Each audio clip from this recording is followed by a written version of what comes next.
ஜனாதிபதி அனுரகுமார திசாநாயக பங்கேற்ற மக்கள் சந்திப்பொன்று யாழ்ப்பாணம் தென்மராட்சி மிருசுவில் துக்கையம்மன் ஆலயம் ஒன்றலில் இன்று பிற்பகல் நடைபெற்றது. நீங்கள் பார்த்துக் கொண்டிருந்த உங்களுடைய தலைவர், உங்களுடைய ஜனாதிபதி அனுரகுமார திசாநாயக அவர்கள் என்கின்ற அன்பு குன்றாத மக்களாக இருக்கின்ற எங்களுடைய அன்பை வெளிக்காட்டுகின்றார்கள், தங்களுடைய ஆதரவை வெளிக்காட்டுகின்றார்கள். அதை அவர் உங்களுடைய தலைவர், உங்களுடைய அன்பு.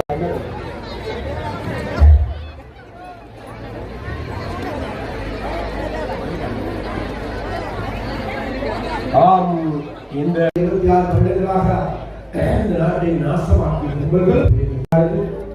இருக்கின்ற மக்களுக்கு நாங்கள் மக்கள் அதனால் இன்றைக்கு நாங்கள் கொண்டு வரோம். இதோ எங்களுக்கு கைப்பிறந்தால் அனைத்தையும் முன்னேற்ற நடவடிக்கை முன்னெடுக்கப்பட வேண்டும். அவ்வாறு பற்றி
நாங்கள் இதுவரை காலமும் தென்மராட்சியில் ஒரு பாராளுமன்ற உறுப்பினர் இல்லை என்று ஏங்கிக் கொண்டிருந்த தருணம், இந்த ஒரு நாட்டில் ஏற்பட்ட மாற்றத்திற்கு இணங்க தென்மராட்சியிலும் ஒரு பிரதிநிதியை தெரிவு செய்திருக்கிறீர்கள்.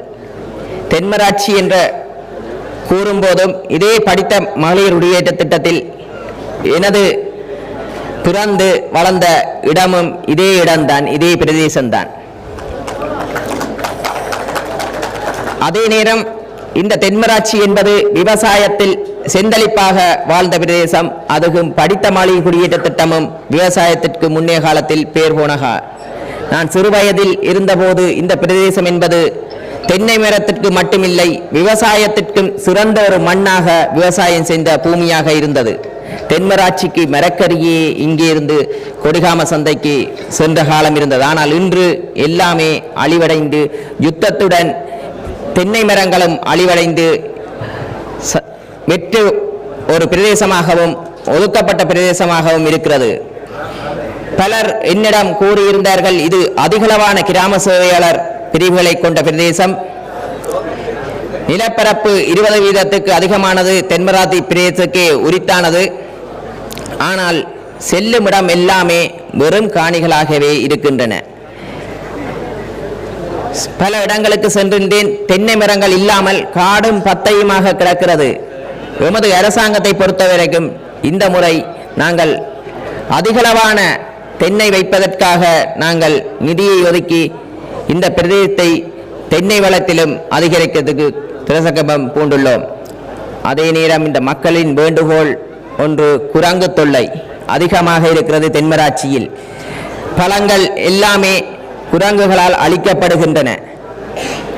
அதற்கும் ஒரு முற்றுப்புள்ளி வைக்க வேண்டும் எமது அரசாங்கத்தில். கண்டிப்பாக இதற்கான நடவடிக்கை வெகு விரைவில் எடுப்போம். ஏனென்றால் பலர் என்னிடம் கூறியிருந்தார்கள், வீட்டில் ஒரு சாமானை கூட வைக்க முடியவில்லை, கொப்பி புத்தகத்தை கூட வைக்க முடியவில்லை, வெளியில் பிள்ளைகள் நிம்மதியாக வெளியிலிருந்து படிக்க முடியவில்லை, பழங்கள் எல்லாமே நாசமாகிறது. அவ்வாறு என்றால் இந்த குரங்கு பிரச்சனைக்கு முற்றுப்புள்ளியை வைப்பதற்கு நாங்கள் திரசங்கமம் உள்ளோம். எதிர்வரும் காலத்தில் இந்த தென்மராட்சி மண்ணில் பல பிரச்சனைகளுக்கு மத்தியிலும் பல பேசுபொருளாக முன்னைய காலத்தில் இருந்தது மருத்துவம். சாவச்சேரி ஆஸ்பத்திரி வைத்தியசாலையின் ஊடாகவே ஒரு பேசுபொருளாக வந்து ஒரு பார்லமெண்ட் உறுப்பினரும் வந்திருக்கிறார். தென்மராட்சி மக்களை கண்டும் காணாத மாதிரி இருந்ததன் காரணமாக தென்மராட்சி மக்களுக்கு பல காலமாக எண்ணி தவித்தார்கள், எமக்கு ஒரு பார்லமெண்ட் உறுப்பினர் தேவை என்று. அதற்காக பார்லமெண்ட் உறுப்பினரை அனுப்பியிருக்கிறீர்கள். ஆனால் அந்த பார்லமெண்ட் உறுப்பினர் அனுப்பினால் மட்டும் போதாது, மக்களும் ஒன்றுபட வேண்டும் எம்முடன். ஏனென்றால் தனி ஒருவரால் இந்த நாட்டை முன்னேற்ற முடியாது, தனி ஒருவரால் ஒரு பிரதேசத்தை முன்னேற்ற முடியாது. கூட்டு முயற்சி ஒன்று தேவை. நாங்கள் நினைக்கின்றோம் எமது நாட்டில் ஒரு அரசியல் கலாச்சாரம் ஒன்று தேவை. முன்னைய காலத்தில் இருந்த அரசியல் கலாச்சாரம் எல்லாமே அரசியல்வாதிகளை நம்பித்தான் இருந்தார்கள். அரசியல்வாதிகள் ஏதோ கடவுளாக நினைத்திருந்தார்கள். முன்னைய காலத்தில் இந்த இடத்திற்கு அமைச்சர்கள் ஜனாதிபதி வருவதென்றால் எவ்வாறு இருக்கும்? இந்த வீதியால் கூட பயணிக்க முடியாது ஒரு கிழமைக்கு முதலே, பாதுகாப்பு. ஆனால் இந்த பிரதேச மக்களுக்கு தெரியும் எவ்வளவு இலகுவாக இருந்ததென்று. பாதுகாப்பு கெடி விடி இல்லை, மக்களுக்கு தொந்தரவில்லை. எமது அமைச்சர்கள் எவ்வாறு செல்கிறார்கள்? வீதியில் செல்லும் போது மக்களுடன் மக்களாகவே பயணிக்கின்றார்கள். அந்த மாற்றத்தை ஏற்படுத்தி இருக்கிறோம். நாங்கள் நினைக்கின்றோம் அந்த மாற்றத்தால் ஒரு மாற்றம் நிகழ்ந்துவிடும் என்று. ஆனால் ஒரு அர்ப்பணிப்பை காட்டுகிறார்கள், ஒரு தியாகத்தை காட்டுகிறார்கள். எமது எதிர்பார்ப்பு மக்களுக்கு அரசியல் என்றால் என்ன என்று நாங்கள் தெளிவுபடுத்த வேண்டும். மக்களுக்கு இந்த பிரதேசத்துக்கு வந்திருக்கும் போக்குவரத்து துறை விமானத்துறை அமைச்சர் விமல் தோழர் அவர்களுக்கும் வரவேற்றுக் கொண்டு எதிர்வரும் காலத்தில் இந்த பிரதேசத்தை சிறந்த ஒரு பிரதேசமாக அபிவிருத்தி செய்வதனுடன் மக்களுக்கு அரசியல் அறிவை புகட்டுவதே எமது இலக்கு. அரசியலை பற்றி பூரணமான ஒரு தெளிவை கொடுக்கும் போது மக்கள் மாற்றத்திற்கு அணிதிரள்வார்கள். நாங்கள் நினைக்கின்றோம் எம்மால் ஒரு மாற்றத்தை ஏற்படுத்த முடியாது, எம்மால் ஊழலை ஒழிக்க முடியாது. ஆனால் மக்கள் தெளிவடையும் போது, கண்டிப்பாக கேள்வி கேட்கும் சமுதாயம் உருவாகும் போது அரசியல்வாதிகளிலிருந்து அரச உத்தியோகத்திலிருந்து சிறப்பான ஒரு சேவையை செய்வார்கள். இதுவரை காலமும் நீங்கள் அரச திணைக்களங்களுக்கு போகும்போது எவ்வாறு போகிறீர்கள்? போலீஸ் நிலையத்திற்கு போகும்போது உங்களுக்கு பயமில்லாமல் போக முடிகிறதா? போகும்போதே ஏதோ பயமுறையோடு தான் போகின்றோம். அல்லது தெரிந்தவர்கள் யாராவது இருக்கின்றார்களா என்று தொடர்பு கொண்டு கதைத்துவிட்டுத்தான் அரச நிறுவனங்களுக்கு போகிறீர்கள். அதை மாற்ற வேண்டும். அரச நிறுவனம் என்பது மக்கள் சேவை மையமாக இருக்க வேண்டும். தெரிந்தவர்கள் ஊடாக செய்வது சேவை இல்லை. அந்த மாற்றத்தை உங்களூடாக மக்களுடனாக மாற்றத்தை ஏற்படுத்துவோம் என்று திடமான நம்பிக்கை இருக்கிறது. எமது எதிர்பார்ப்பும் இந்த அரசியல் கலாச்சாரத்தை மாற்றுவதற்காக நாங்கள் திரசங்கமாக தொடர்ந்து மக்களுக்கு தெளிவுபடுத்தி கொண்டே இருப்போம். தென்மராட்சி மண்ணை ஒரு விவசாய பூமியாக மாற்றுவோம். எதிர்வரும் காலத்தில் இங்கே தென்னை எடுத்துக்கொண்டால் இன்று தேங்காய் விலை அதிகமாக இருக்கிறது, நெல் விலை அதிகமாக இருக்கிறது. ஏன் இதுகள் எல்லாம் விலை கூடுதலாக இருக்கிறது என்று தேடி பார்த்தால் முன்னைய அரசாங்கத்தில் விவசாயத்திற்கு சிறந்த ஒரு உத்தரவாதத்தை கொடுக்கவில்லை. விவசாய நெல் விளைச்சல் என்பது ஒரு சாராரின் கையில் அறுவடை முடிந்து ஒரு சாராரின் கையில் போய்விட்டது. அரசாங்கத்தில் எவ்வளவோ அரிசி ஆலைகள் இருந்தும் அரிசி சேமிக்கும் இடங்கள் இருந்தும் எல்லாமே வெற்றுக்காடாக இருந்தது. எமது பிரகாஷ் தோழர் அவர்கள் கூறி சென்றார், அரச நிறுவனங்களால் இயக்கப்பட்ட சந்தைகள் இன்று ஆடு மாடுகள் இருக்கும் ஒரு நிலையமாக இருக்கிறது. இதே மாதிரித்தான் முன்னைய காலத்தில் அரிசி ஆலைகள் அரசாங்கத்தால் சிறந்த முறையில் நிர்வகிக்கப்பட்டது, கட்டப்பட்டது. ஆனால் அரசியல்வாதிகள் அதை மேலே தூக்குவதற்கு பிரசங்கமும் கூடவில்லை. எமது அரசாங்கம் இவ்வாறான அரிசி ஆலைகளை அரசாங்கத்திடம் ஒரு 20% அரிசி கொள்முதல் அரசாங்கத்திடம் இருக்குமானால் இந்த அரிசி கட்டுப்பாட்டை நாங்கள் நிர்ணயித்திருக்கலாம். அந்த அரசாங்கத்திடம் அரிசி இல்லாதன் காரணமாகத்தான் அரிசி விலை கூடும்போது இறக்குமதி செய்தோம். இப்போது இடைநிறுத்தி இருக்கிறோம். எதிர்வரும் காலத்தில் மக்களிடமிருந்து அரிசிகளை பெற்று அரசாங்கத்திடமும் ஒரு குறிப்பிட்ட அரிசி இருக்கும்போது இந்த அரிசி விலையேற்றத்தை கட்டுப்படுத்த முடியும் என்று திடமான நம்பிக்கை இருக்கிறது. அதை செய்யும்போது உங்களுக்கு சிறந்த விலையில், உத்தரவாதமான விலையில் அரிசி கிடைக்கும். அரிசி மாபியா கைகளுக்கு செல்லாது. அதைத்தான் நாங்கள் தீர்மானித்துள்ளோம். எதிர்வரும் காலத்தில் மக்கள் நேயமுள்ள அரசாங்கமாக நாங்கள் இருப்போம். எமது அரசாங்கம் ஒன்றை நாங்கள் கூறுகிறோம். தமிழ் அரசாங்கமும் இல்லை, சிங்கள அரசாங்கமும் இல்லை, முஸ்லீம் அரசாங்கமும் இல்லை. மனிதநேயம் கொண்ட அரசாங்கமாக நாங்கள் திகழ்வோம். அப்போது இன்றைக்கும் ஆதரவை விட மென்மேலும் அதிகரிக்கும். இந்த ஆதரவு எதிர்வரும் பிரதேச தேர்தலில் இன்று கிடைத்த வாக்குகளை விட அதிகமான வாக்குகளை பிரதேச சபைக்கு கொடுப்பார்கள் என்று திடமான நம்பிக்கை இருக்கிறது. ஏனென்றால் நாங்கள் என்றும் மக்கள் பக்கமே நிற்போம். அதன் காரணமாக மக்கள் எம்முடன் அணி சேர்வதை எவராலும் தடுக்க முடியாது. இனி இனவாதம் என்பது இந்த நாட்டில் இருக்காது என்பதை திடசங்கமாக கூறிக்கொண்டு விடைபெறுகிறேன். நன்றி, வணக்கம். உங்கள் எல்லோருக்குமே தெரியும், இன்றைக்கு எழுதுமட்டுவால் பிரதேசத்திற்கு ஒரு முக்கியமான நாளாகும். அந்த முக்கியமான நாளில் நாங்கள் கூறுவது வேறு எது நாளும் அல்ல, உங்களுடைய பிரதேசத்திற்கு ஜனாதிபதி வருகின்றார். ஜனாதிபதி முறை உங்களுடைய பிரதேசத்திற்கு வருகின்ற போது இங்கிருந்த மக்கள், இங்கிருக்கின்ற சகோதர சகோதரிகள் பல நாட்களாக கேட்டுக்கொண்டிருந்தார்கள். ஜனாதிபதி தேர்தலின் போதும் கேட்டார்கள், பொது தேர்தலின் போதும் கேட்டார்கள், அதற்கு முன்பு நடந்த தேர்தல்களின் போதும் கேட்டார்கள். எங்களுடைய தலைவர் தோழர் அனுரகுமார் திசாநாயக்கா எங்களுடைய ஊருக்கு வரமாட்டாரா? முடியாத ஒரு சூழ்நிலை இருந்தது.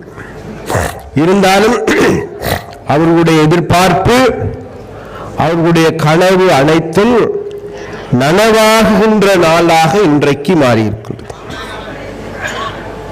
அதனால் எப்படியோ இன்றைக்கு அனுரகுமார் தோழர் வந்திருக்கிறார்.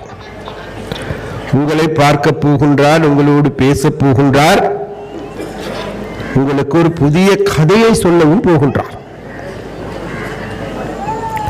அதனால வேண்டி அவருடைய கதையை அவருக்கு விட்டுவிட்டு நான் உங்களோடு கொஞ்சம் பேசிக்கொள்ள வேண்டியிருக்கிறது. நான் உங்களோடு பேச வேண்டியது என்னவென்றால், உங்களுக்கு தெரியும், எனக்கு இந்த பிரதேசம் என்று புதிய பிரதேசம் அல்ல. இங்கிருக்கின்ற மக்கள் புதியவர்கள் அல்ல. கடந்த 10 வருடங்களுக்கு மேலாக இந்த பிரதேசங்களுக்கு, இங்கிருக்கின்ற எல்லா வீடுகளிலும் நான் தேநீர் அருந்தாத வீடுகள் கிடையாது, சாப்பிடாத வீடுகள் கிடையாது. எங்களுக்கு உதவி செய்யாதவர்களே இந்த பிரதேசத்தில் இல்லாத அளவுக்கு இருக்கின்றார்கள். அது மாத்திரமல்ல, எங்களுடைய பெரிய கூட்டங்கள் இடம்பெறுகின்ற போது, மேதிலம் இடம்பெறுகின்ற போது, யாழ்ப்பாணத்தில் பெரிய கூட்டங்கள் நடைபெறுகின்ற போது, அந்த கூட்டத்தில் 2% கலந்து கொண்டு போர்கள். வேறு எங்கும் வேறு எங்கும் அல்ல, எழுதுமட்டுவாலில் வாழுகின்ற மக்களாகும். அதனால் அந்த மக்களுக்கு எங்களுடைய நன்றிகளை நாங்கள் தெரிவித்துக் கொள்வோம். இன்று நேற்றல்ல, எங்களுடைய வெற்றி என்கின்ற அடையாளமே தெரியாத காலத்தில் இந்த மக்கள் எங்களுக்கு உதவி செய்திருக்கின்றார்கள், எங்களை அரவணைத்துக் கொண்டிருக்கின்றார்கள், எங்கள் கூட்டங்களுக்கு வந்து எங்களை பெரிய உந்து சக்தியாக மாற்றியிருக்கின்றார்கள். அதனால் மீண்டும் ஒரு முறை அவர்களுக்கு எங்களுடைய நன்றியை நாங்கள் தெரிவிக்க வேண்டும். மறுபுறத்தில் உங்களுக்கு எல்லோருக்குமே தெரியும், இப்போது நமது அரசாங்கம் இருக்கிறது.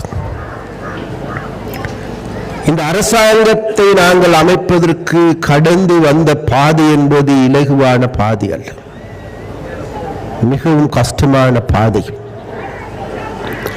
அந்த பாதை போது உங்களுக்கு எல்லோருக்குமே தெரியும், கடந்த ஜனாதிபதி தேர்தலிலே அனுரகுமார் திசாநாயக்கா அவர்கள் வெற்றி பெற்றுகின்ற போதிலும் கூட இங்கிருந்த மக்கள் நினைத்தார்கள், யாழ்ப்பாணத்தில் இருந்த ஊடகங்கள் நினைத்தது அனுர திசாநாயக்கா வெல்ல போறது இல்லை. ஏன்?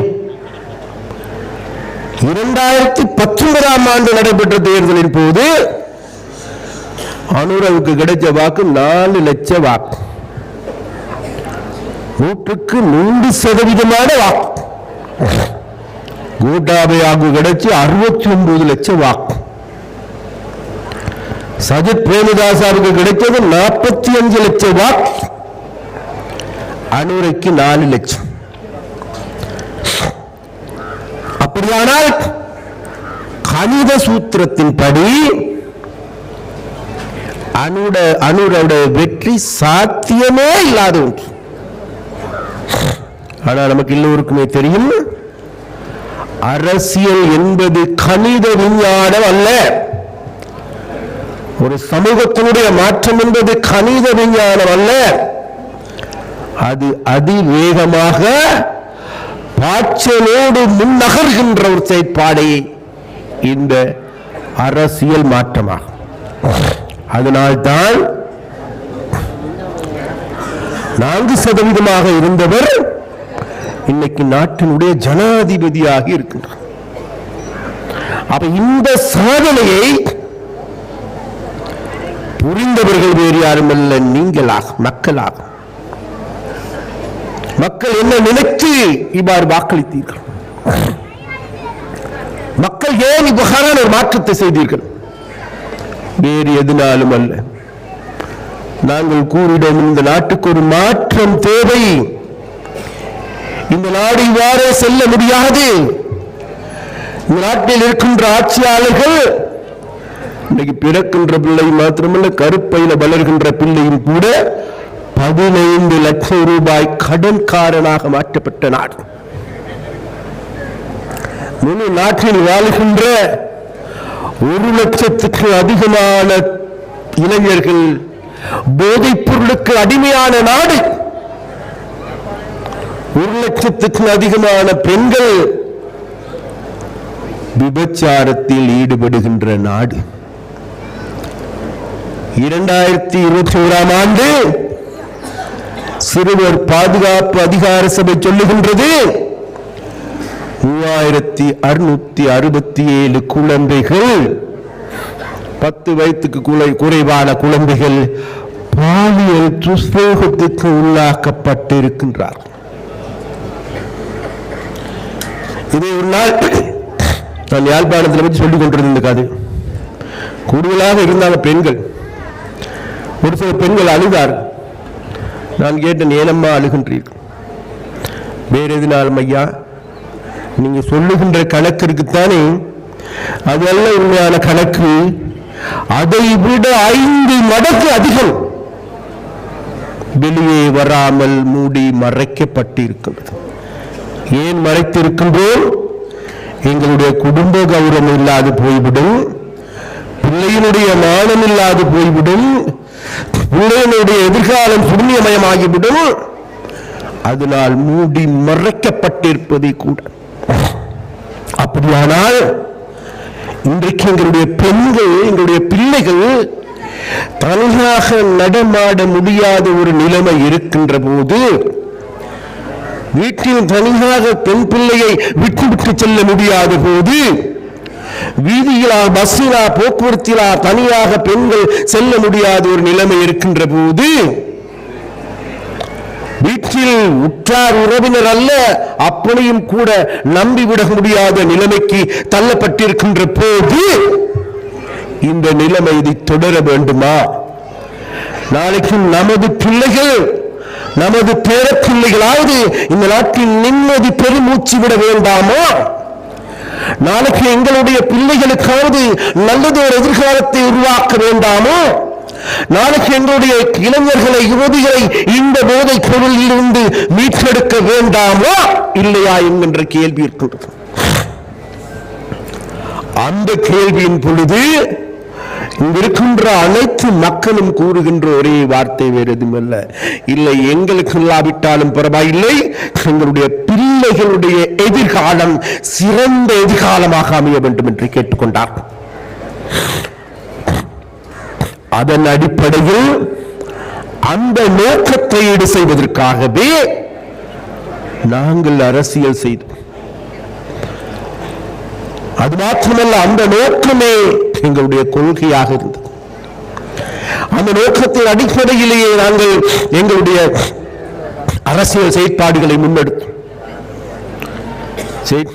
முன்னெடுத்து நாங்கள் அன்று கூறினோம், இந்த நாட்டில் லஞ்ச ஊழல் மோசடியை ஒழிக்க வேண்டுமா இல்லையா என்று கேட்கின்ற பொழுது மக்கள் கூறுகின்றார், ஒழித்தே ஆக வேண்டும்.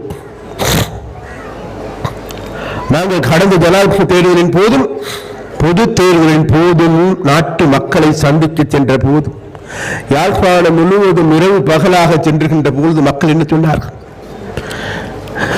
ஐயா, எங்களுக்கு வேற எதுவும் வேண்டாம்,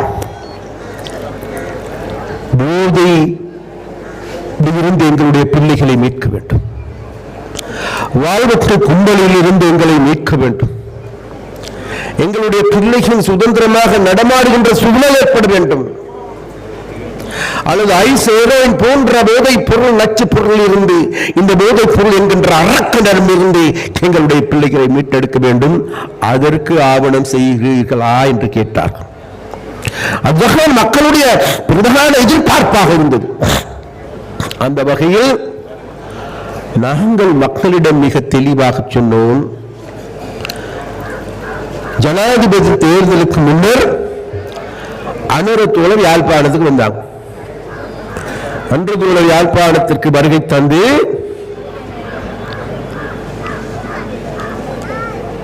வீரசிங்க மண்டபத்தில் ஒரு கூட்டம் நடைபெற்றது. அந்த வீரசிங்க மண்டபத்தில் நடைபெறுகின்ற கூட்டத்தின் போது அனுரத்தோழர் மிக தெளிவாக சொன்னார், வேறு எதுவுமல்ல, நான் இங்கு வருவது 13 தருவதற்கோ மாகாண சபை தருவதற்கோ பெடரை தருவதற்கோ அல்ல, அதை விட வேறு விதமான கொடுக்கல் வாங்கல் யாழ்ப்பாணத்தில் வாழ்கின்ற மக்களோடு நான் செய்து கொள்ள வேண்டியிருக்கிறது. இங்கிருக்கின்ற மக்கள் சமூக பொருளாதார ரீதியான பல்வேறு பிரச்சனைகள் எதிர்கொண்டிருக்கின்றார்கள். யுத்தம் முடிந்து 15 வருடங்களுக்கு பிறகு நாங்கள் தேடி பார்க்கின்ற பொழுது இன்னமும் அந்த விதவைகளுடைய ஊழங்கள் கேட்டுக்கொண்டே இருக்கின்றது. 89,000 அதிகமான விதவைகள் இருக்கின்றார்கள். 28,000 அதிகமான பெண்கள் தலைமையிலான குடும்பம் இருப்பதாக இலங்கை மாவட்ட அரசாங்க அதிபர் சொல்லுகின்றார். 21,000 அதிகமான குழந்தைகள் தாங்களுடைய பிள்ளைகளை இழந்து, தாங்களுடைய பெற்றோர்களை இழந்து அநாதைகளாக்கப்பட்டிருக்கின்றார்கள். 8,000 அதிகமான முதியவர்கள் தாங்களுடைய பிள்ளைகளை இழந்து இன்றைக்கு வீட்டில் முடங்கி போய் கிடக்கின்ற நிலைமை இருக்கின்றது. அது மாத்திரமல்ல, 140% மாணவர்கள் இன்னமும் கொட்டில்களில் வாழுகின்ற மக்கள். அது மாத்திரமா, 160% மக்கள் இன்னும் ஏதோ ஒரு வழியில் முறை சார்ந்த முறை சாரா விதத்தில் கடன்காரர்கள். கடன் வாங்கி வாங்கிய கடனை திருப்பி செலுத்த முடியாது. கடந்த காலங்களில் இந்த மைக்ரோ பினான்ஸ்காரர்கள் வந்து எங்களுடைய பெண்களுக்கு, எங்களுடைய சகோதரிகளுக்கு கடன் வழங்கி வாங்கிய கடனை திருப்பி செலுத்த முடியாததன் காரணமாக தற்கொலை செய்து கொண்டவர்கள் கூடுதலாக எங்கிருக்கின்றார்கள் என்றால் வேறெங்குமல்ல, இந்த வன்னி நிலத்திலாக. தேசிய மக்கள் சக்தி வெற்றி பெறும் என்று யாரும் கனவுலையும் நினைக்கல.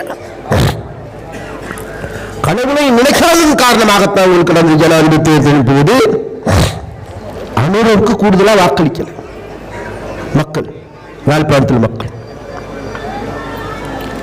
ஆனால் மற்றவர்களுக்கு லட்சக்கணக்கான வாக்குகளை கொடுத்தார்.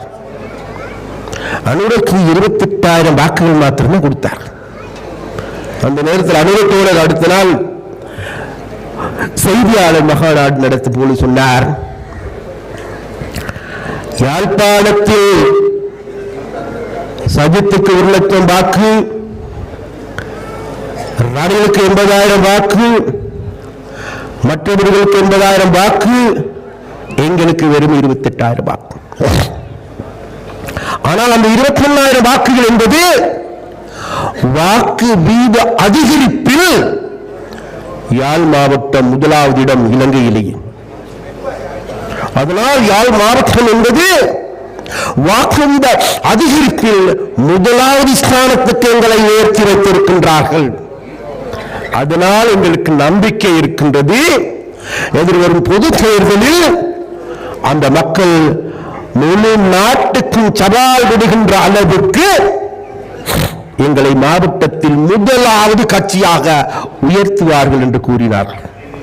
இன்றைக்கு எங்களுக்கும் பெருமையாக இருக்கின்றது, யாழ் மாவட்டத்தில் இருக்கின்ற முதன்மையான கட்சி பெரிய கட்சி வேறு யாருமல்ல, தேசிய மக்கள் சக்தியாகும். 3 பாராளுமன்ற உறுப்பினர்களை தெரிவு செய்தீர்கள், யாரும் நினைத்து பார்க்கவில்லை. அப்ப இந்த மாற்றத்தை மக்கள் ஏன் செய்தார்கள்? இது நாள் வரைக்கும் ஜாதி ரீதியா தமிழன் என்று, சிங்களன் என்று, முஸ்லிம் என்று பிரிந்து கிடந்தவர்கள், தமிழனுடைய உரிமைகள் சிங்களுடைய உரிமைகள் அல்லது இந்த இவ்வாறான பாகுபாடாக வேறுபாடாக பிரித்து சிதைக்கப்பட்டிருந்தது. அவ்வாறு சிதைவுகளுக்கு மத்தியில் இன்றைக்கு மக்கள் ஓர் அணி திரண்டிருக்கின்றார். ஓர் அணியில் அணித்திரள்வது மாத்திரமல்ல, முழு நாட்டு மக்களும் சொல்லுகின்ற செய்தி என்ன? முழு நாடுமே ஒரே கொடியின் கீழ், அன்று சொல்லுவார், நாட்டை தமிழ் சிங்கள முஸ்லிம் மக்கள் என்றைக்காவது ஒரு நாள் ஒரு கொடியின் கீழ், ஒரு குடையின் கீழ் அணித்திரளாத வரைக்கும் இந்த நாட்டுக்கு விமோசனம் இல்லை என்று கூறுவார். ஆனால் இன்றைக்கு மக்கள், அனைத்து மக்களும் ஒரே குடையின் கீழ், ஒரே கொடியின் கீழ் அணித்திரண்டு எங்களுடைய தலைவன் அனுர, எங்களுடைய கட்சி NPP தேசிய மக்கள் சக்தியில தெரிவு செய்திருக்கின்றார். அதனால் இன்றைக்கு இந்த தை மாதம் பிறந்தது போன்று ஒவ்வொரு தை மாதங்களில் போல நம்ம சொல்லுவோம், தை பிறந்தா வழி பிறக்கும், என்ன கல் தோன்றா மல் தோன்றா, என்ன காலத்து முன் தோன்றிய முத்தமிழ், என்ன அந்த பகையிலிருந்து அன்றைய காலகட்டங்களிலிருந்து சொல்லிக் கொண்டு வரும். இதோ எங்களுக்கு தை பிறந்தால் வழி பிறக்கும், தை பிறந்தால் வழி பிறக்கும், கிடைக்க இல்லை சான்ஸ். ஆனால் நாங்கள் சொல்லுகின்ற இந்த முறை நிச்சயமாக அந்த தை பிறக்கின்றதும் அதற்கு ஏற்ற வழி பிறக்கின்றது என்பது நிதர்சனமான உண்மையாக யதார்த்தமாக போகின்றது. அன்றத்தோடு சொல்றார், கிராமங்களுக்கு நிதி பாற்றலை செய்ய வேண்டும் என்று. நிதி பாற்றலை செய்து கிராமங்களில் இருக்கின்ற வறுமை கோட்டின் கீழ் வாழ்கின்ற மக்களுடைய வாழ்க்கை மேலே உயர்த்த வேண்டும். கிராமங்கள் வீதி புனரமைப்பா, குளங்கள் புனரமைப்பா, அல்லது அவர்களுடைய வாழ்க்கையா, அவர்களுடைய பள்ளிக்கூடங்களா, அவர்களுடைய பாடசாலைகளா, அவர்களுடைய வைத்தியசாலைகளா, அவர்களுடைய கிராம பாடசாலைகளா, அனைத்தையும் முன்னேற்றுகின்ற நடவடிக்கை முன்னெடுக்கப்பட வேண்டும். அவ்வாறு முன்னெடுக்காது வறுமை கோட்டின் கீழ் வாழுகின்ற மக்களுடைய வாழ்க்கையை மாற்றியமைக்காது ஒரு நாட்டினுடைய முன்னேற்றத்தை பற்றி நினைத்தும் பார்க்க முடியாதென எங்களுடைய தலைவர் அனுரகுமார் சாராய்க்கு சொல்லுகின்றார். அதனால் அந்த அந்த அந்த அந்த சித்தாந்தத்தின் படி கடந்த ஜனவரி மாதம் 1ஆம் தேதி நாங்கள் கிளீன் ஸ்ரீலங்கா என்கின்ற வேலை திட்டத்தை ஆரம்பிச்சோம். கிளீன் ஸ்ரீலங்கா நாட்டை கிளீன் பண்றது இல்லை, ரோட்டை கிளீன் பண்றது மாத்திரமல்ல, அதுக்கெல்லாம் அப்பால் பற்ற வேலை ஒன்று இருக்கின்றது. ஒரு தூய்மையான இலங்கையை கட்டியெழுப்ப வேண்டிய தேவை இருக்கு. தூய்மையாக இருந்த நாங்கள் என்ன நடந்திருக்கு? எங்களுக்கு அசுத்தம் அடைஞ்ச மனது, நாங்க ஜாதி ரீதியா, மத ரீதியா, இன ரீதியா, குல ரீதியா எல்லா வழிகளையும் பிரித்து சிதைக்கப்பட்டிருக்கும். எங்களுக்கு மனிதாபிமானமா அல்லது என்ன மற்றவர்களை பற்றி போற்றுகின்ற தன்மையா எல்லாமே சிதைக்கப்பட்டிருக்கிறது. அப்ப இந்த சிதைவுகள் என்பது உண்மையிலேயே எங்களுடைய மனங்கள் அசுத்தம் அடைந்திருக்கின்றது. ஒரு நாட்டை முன்னேற்ற வேண்டும் என்றால் நிச்சயமா அவனுடைய மனதை, ஒரு மனிதனை அவனை சுத்தமானவனாக பரிசுத்தமான நிலைக்கு கொண்டு வராத வரைக்கும் ஒரு நாடுடைய முன்னேற்றம் என்று நினைச்சு பார்க்கலாம். அந்த நோக்கத்தின் அடிப்படையில் தான் இன்றைக்கு ஒன்று கிளீன் ஸ்ரீலங்கா, வறுமை ஒழிப்பு, டிஜிட்டலைசேஷன், முழு நாட்டையும் டிஜிட்டல் மயமாக்குகின்ற நடவடிக்கை. இந்த நடவடிக்கையின் ஊடாக நவீன உலகத்திற்கு எங்களுடைய பிள்ளைகளை அழைத்து செல்லுகின்ற வேலையை இன்றைக்கு தேசிய மக்கள் சக்தி முன்னெடுத்து வருகின்றது. அதனால் அந்த வேலை திட்டத்திற்கு தலைமை தாங்குகின்ற தலைவராக இன்றைக்கு அனுர தோழர் ஜனாதிபதி, எங்களுடைய ஜனாதிபதி, அன்பார்ந்த ஜனாதிபதி, உங்களுடைய பிரதேசத்திற்கு பல நாட்களாக நீங்கள் கேட்டுக்கொண்டிருப்பீர்கள். அனுர வரமாட்டார அமர்ந்திருக்கிறார் இன்னைக்கு. அதனால இந்த நேரத்தில் நான் இது மேலையும் பேச விரும்பல. அதனால வேண்டிய அன்று தோழோட பேச்சை கேளுங்க. பேச்சை கேட்கறது மாத்திரமல்ல, இந்த நேரத்தில் சதி சூழ்ச்சிகள் கட்டம் தேடப்பட்டிருக்கு. மீண்டும் உங்களை பழைய குருடி கதவு துரடின்னு சொல்லிக்கொண்டு பழைய பாடையில் தள்ளுறதுக்கான சதிகள் கட்டவிழ்த்தப்படுது. மீண்டும் தமிழா எங்களுடால் சொல்லி எங்களுடைய இரத்தத்தை சூடேற்றுகின்ற, அந்த இரத்தத்தை சூடேற்றி அதில் குளிர்காய்கின்ற அரசியல் முன்னுக்கு வந்து கொண்டிருக்கின்றது. மீண்டும் எங்களுடைய கடந்த 76 வருடங்களாக இந்த நாட்டை நாசம் செய்தவர்கள் சஜித் பிரேமதாசா, ரணில் விக்ரமசிங்கா, மஹிந்த ராஜபக்ச, மைத்திரிபால சிறிசேனா, மனோ கணேசன் எல்லாரும் ஒன்று சேர்ந்திருக்கிறாங்க. எதுக்காக ஒன்று சேர்கின்றார்கள்? வேறு எதற்கும் அல்ல, பழைய சரித்திரம் பிடித்த வாழ்க்கையை மீண்டும் மக்களுடைய தலையில கட்ட முடியுமா என்று பார்க்கிறார். நாங்கள் ஒரு விடயத்தை மாத்திரம் சொல்லுகின்றோம், இனி மேலும் எங்களுடைய தலையில குச்சிக்கு அரைக்க முடியாது தம்பிகளாங்கிறது ஒரு விடயத்தை மாத்திரம் சொல்லிக்கொள்ள விரும்பும். அதனால வேண்டிய இந்த நாட்டில் இருக்கின்ற முன்னைய ஆட்சியாளர்கள், முன்னைய தலைவர்கள் மீண்டும் எங்களை பிரிப்பதற்கு, சிதைப்பதற்கு, போலியான அவதூறுகளை கட்டமைத்து விடுவதற்கு, அதன் மூலமாக எங்களுடைய இருப்பை சீர்குலைப்பதற்கு முயற்சிப்பார்கள் என்றால் அதற்கு இடமளிக்க கூடாது. அதற்கு அதை பாதுகாக்க வேண்டிய பொறுப்பு உங்களுடைய பொறுப்பு. இந்த அரசாங்கம் என்பது உங்களுடைய அரசாங்கம், இந்த ஜனாதிபதி என்பது உங்களுடைய ஜனாதிபதி. அதனால் வேண்டி அந்த ஜனாதிபதியின் அரசாங்கத்தை பாதுகாத்து கொண்டு, அண்மையில கொஞ்சம் கஷ்டம் இருக்கலாம், இன்றைக்கு கொஞ்சம் தேங்காய் வேலை கூட, அரிசி வேலை கூட உண்மைத்தான். ஆனாலும் கூட இது நிரந்தரமானது அல்ல. கடந்த 76 வருடங்களாக நாசம் செய்த நாடு, நாங்கள் இன்னைக்கு ஆட்சிக்கு வந்து இன்னைக்கு 65 நாள் ஆகுது. 65 நாள்ல பெருசா கூட சாதிக்க முடியாது, உங்களுக்கு எல்லாருக்கும் நன்றி தெரியும்.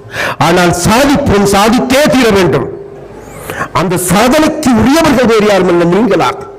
அதனால வேண்டிய அந்த சாதனைக்குரிய மக்களாக இருக்க வேண்டிய நீங்கள், அந்த சாதனைக்குரிய மக்கள்ல எழுது மட்டுவால் சாவக்கச்சேரி என்பது எங்களுக்கு போற்றப்பட வேண்டிய மக்கள். அதனால் அந்த போற்றக்கூடிய மக்களுக்கு எங்களுடைய இரு கரங்களையும் கூப்பி நாங்கள் எங்களுடைய வணக்கத்தையும் வாழ்த்துக்களையும் நன்றியும் மீண்டும் தெரிவித்துக் கொண்டு, இனி வரும் நேரங்கள் அனுரத்தோட ஸ்பீச்சை கேளுங்கன்னு சொல்லி கேட்டுக்கொண்டு விடைபெறுகின்றேன். நன்றி, வணக்கம். විශේෂයෙන්ම අපි තමුන්නාන්සල හම්බෙන්න ආවේ පහුගිය පාර්ලිමේන්තු මැතිවරණයේදී ජාතික ජනබලවේගයට විශාල ජයග්‍රහණයක් ලබා දෙන්න තමුන්නාන්සල මැදිහත් වුණා. ඒ පිළිබඳ බෙහෙවින්ම ඉසුති කියන්න තමයි ආවේ. நன்றி.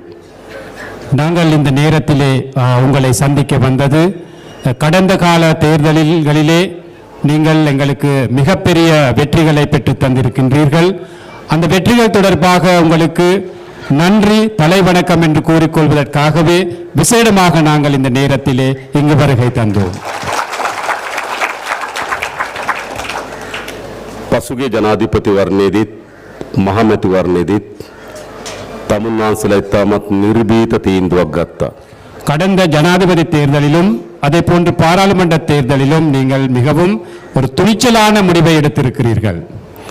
අපි දන්නවා අපේ රටේ දේශපාලනයේ තිබුණේ බෙදුණු දේශපාලනයක්. எங்களுக்கு தெரியும் எமது நாட்டிலே கடந்த கால அரசியல் என்பது பிரிந்துதான் இருந்தது. දකුණේ අය දකුණේ ඡන්ද ලබා ගැනීම සඳහා ජාතිවාදයේ වපුරපු දේශපාලනයක්. தென் பகுதியிலே மக்களுடைய வாக்குகளை பெற்றுக்கொள்வதற்காக அவர்கள் இனவாதத்தை தூவினார்கள். උතුරේ අයත් ඒ වගේම දේශපාලනයක නිරත වුණා.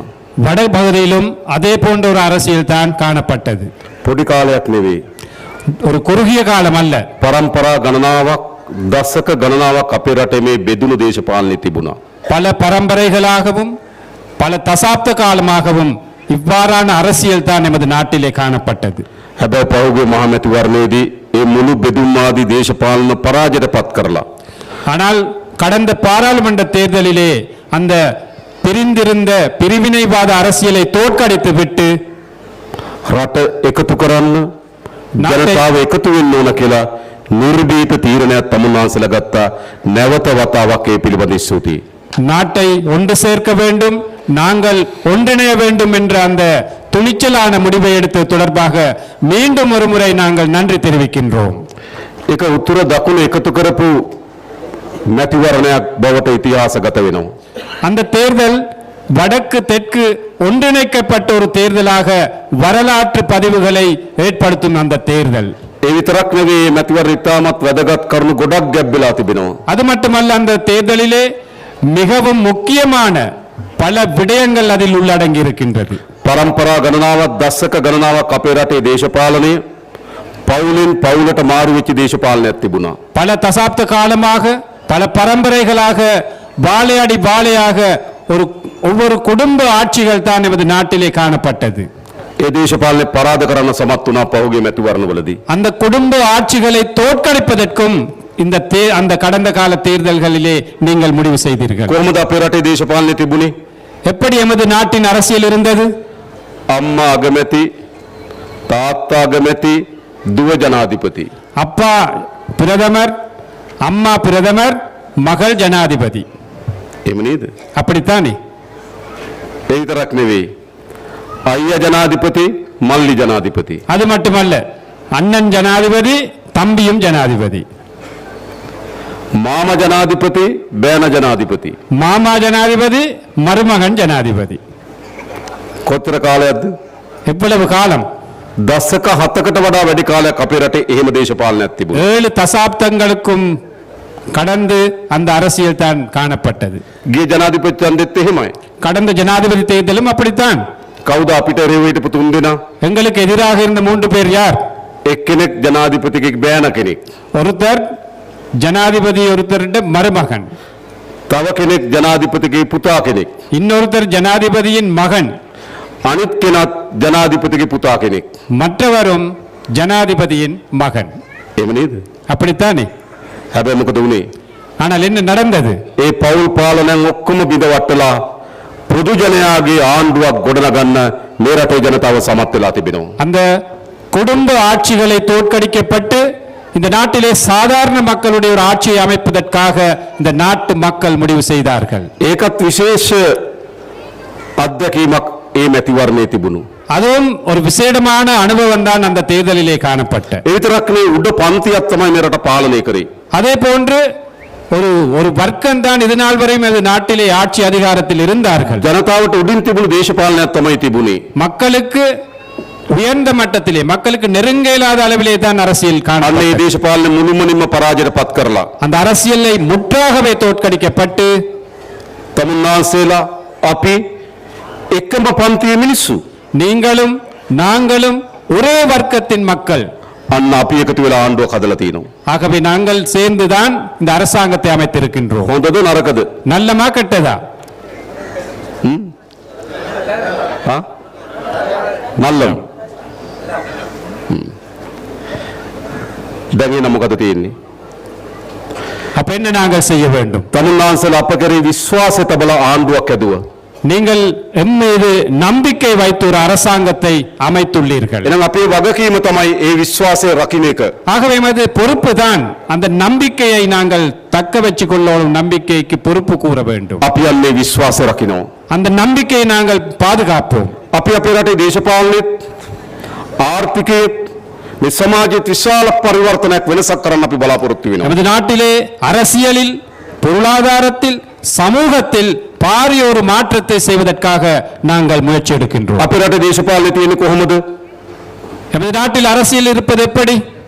මහ ජනතාවට වඩා උඩින් ඉන්න දේශපාලනයක්. மக்களுக்கு மேலாக இருக்கும் මහ அரசியல். ජනයාගේ ධනය කෝටි ප්‍රකෝටි ගණන් නාස්ති කරන දේශපාලනයක්. மக்களுடைய பணத்தை பல கோடி ரூபாய்களை வீணாக்கும் මහ அரசியல். ජනයාගේ ධනය කෝටි ප්‍රකෝටි ගණන් හොරකම් කරන දේශපාලනයක්. மக்கள் பணத்தை கோடிக்கணக்கான பணத்தை திருடும் அரசியல்.